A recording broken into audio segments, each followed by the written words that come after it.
வணக்கம்.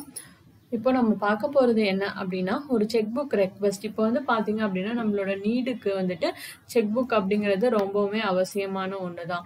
So check book இல்லாதவங்க வந்து பேங்க்ல தான் போய் கண்டிப்பா வாங்கணுமா அப்படின்னு கேட்டா இல்ல. நம்ம வந்து மோஸ்ட் ஆஃப் த பேங்க்ஸ்ல வந்துட்டு இப்போ எல்லாமே வந்து போஸ்டல் முறையில அனுப்பி வச்சிடுறாங்க. ஸோ அந்த மாதிரி பார்த்தீங்க அப்படின்னா HDFC, ICICI, SBI இப்போ வந்து நம்ம பார்த்தோம் அப்படின்னா DBS பேங்க், அதாவது லக்ஷ்மி விலாஸ் பேங்க்ல எப்படி ஒரு ரெக்வெஸ்ட் பிளேஸ் பண்றது அப்படிங்கிறத பத்தி தான் இப்போ நாம பார்க்க போறோம். ஸோ நீங்க உங்க நெட் பேங்கிங் லாகின் பண்ணிக்கோங்க. லாகின் பண்ணோன்னு பார்த்தீங்க அப்படின்னா அக்கௌண்ட்ஸ்ல வந்துட்டு கரண்ட் அண்ட் சேவிங்ஸ் இருக்கும்.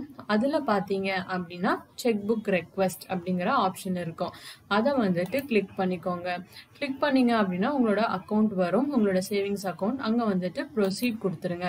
ப்ரொசீட் கொடுத்தோன்னா பார்த்தோம் அப்படின்னா நம்மளோட அக்கௌண்ட் நம்பர், நம்மளோட பேலன்ஸ் என்ன அப்படின்ட்டு வரும். இப்போ பார்த்தீங்க அப்படின்னா டைப் ஆஃப் செக் புக் அப்படிங்கிறது அதில் மோஸ்ட்டாக வந்து பர்சனலைஸ்டு ஒரே ஆப்ஷன் மட்டும்தான் நம்மளுக்கு வரும். ஸோ அந்த பர்சனலைஸ்ட் அப்படிங்கிற ஆப்ஷனை வந்துட்டு நீங்கள் கிளிக் பண்ணிக்கோங்க.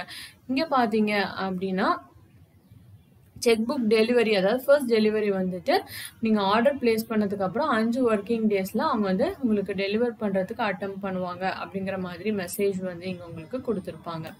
ஸோ பர்சனலைஸ் செக் பண்ணதுக்கு அப்புறம் உங்களுக்கு எத்தனை செக் புக் வேணும் அப்படிங்கிறது ஒன்னா 2 அப்படிங்கிறது. அடுத்த ஆப்ஷன் பார்த்தீங்கன்னா ஒரு செக் லீஃப்ல உங்களுக்கு எத்தனை லீவ்ஸ் வேணும், பேஜஸ் உங்களுக்கு வேணும் அப்படிங்கிறது.